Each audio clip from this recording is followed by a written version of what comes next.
In this video, I'm going to be showing you how you can change your Discord tag without Nitro. So I'm going to go ahead and click on the user settings gear cog, and you can see here's my ID 2957.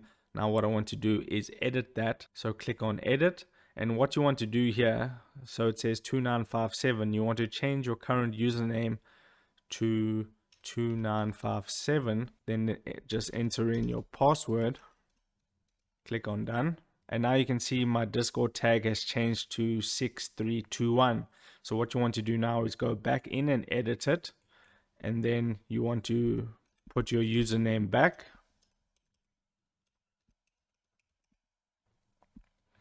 Then enter in your current password and then click on done. And there you go. Now I've got my original name plus a new user tag without having to use Nitro. So that is how you change your Discord tag without Nitro. If this video helped you out, don't forget to like this video and subscribe down below, and I'll see you in the next video. Take care.